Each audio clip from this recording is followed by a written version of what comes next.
আজকে একটা দারুণ জিনিস দেখাবো, যেটা আজকে রেসিপি নয়, একটা ভর্তা নিয়ে এসেছি। এটা হচ্ছে টমেটো ভর্তা। দেখেই বুঝছেন এটা টমেটো ভর্তা। এই টমেটো ভর্তাটা এত মজার, এর পিছনে একটা খুব সুন্দর গল্প আছে, যেটা আমার কলেজ জীবনকে খুব মিস করি। আসসালামু আলাইকুম এভরিওয়ান, কেমন আছেন সবাই? আশা করছি সবাই খুব ভালো আছেন। আলহামদুলিল্লাহ, আমরাও ভালো আছি। টমেটোগুলো আমি কেটে ফিরে আসছি।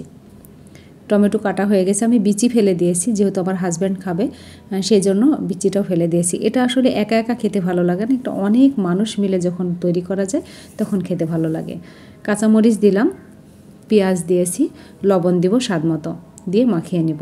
আর আমরা যখন কলেজে যেতাম তখন কলেজের পাশে একটা জমি থেকে আমরা এই টমেটোগুলো তুলে নিয়ে এসে ভর্তা করে খেতাম। কত মজা করেছি, এত মজার ছিল দিনগুলো, সব মনে আছে। বেলি, তোর কি মনে পড়ছে সেই স্মৃতিগুলোর কথা? আমি তো সব সময় মিস করি। আর এটা খেতে যে কত ভালো লাগে, এটা আপনারা সালাদ হিসেবেও খেতে পারবেন, আবার ভাতের সাথে, আবার এমনিতে এভাবে মাখিয়েও যদি খান খুব ভালো লাগে। আমাদের কলেজের বাবর চাচা ছিল পিয়ন।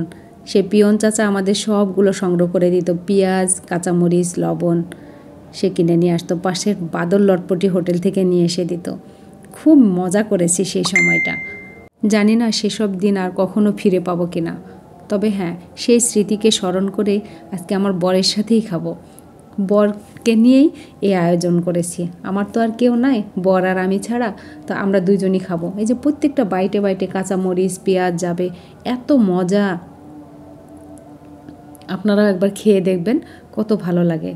আর কাঁচা পাকা টমেটোটা খেলে, আর টমেটো যখন বেশি খাবেন, স্কিন কিন্তু অনেক ভালো থাকবে, একদম টান টান থাকবে, যৌবনের জৌলসতায় পূর্ণ থাকবেন। যৌবন বয়সে যেমন স্কিন টান টান থাকবে, ঠিক সেই রকম থাকবে। আর টমেটোটা আসলেই খুব স্বাস্থ্যের জন্য ভালো, তবে যাদের অ্যাসিডিটি বেশি আছে তারা কম খাবেন। আমি বিচি ফেলে দিয়েছি, টমেটোর বিচি ফেলে দিয়ে কেটে নিয়েছি।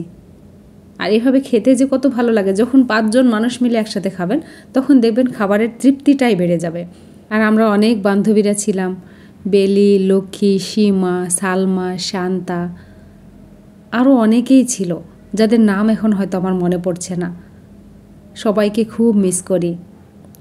বেলি, ভিডিওটা দেখিস, আর তোর কি ফিলিংস আসে সেটা আমাকে কমেন্ট করে জানাবি, বুঝছিস? আমি খুব মিস করি। তারপরে জলি, অনেকের নাম মনে এখন আসছে না, কিন্তু সবাইকেই খুব মিস করি এখন। আমরা মহিলা কলেজের ছাত্রী ছিলাম, অনেক মজা করেছি। আজকে বরের সাথে খাচ্ছি, কিন্তু ওই দিনের মজাটা আর পাচ্ছি না, এটা পাওয়ার কথাও না। যদি ঘরে আরও 5 জন মানুষ থাকতো তাহলে হয়তো সবাই মিলে খেলে, সবাই আমার জন্য দোয়া করবেন যেন সেই আগের স্মৃতিতে আবার ফিরে যেতে পারি। আজকে এ পর্যন্তই, আল্লাহ হাফেজ।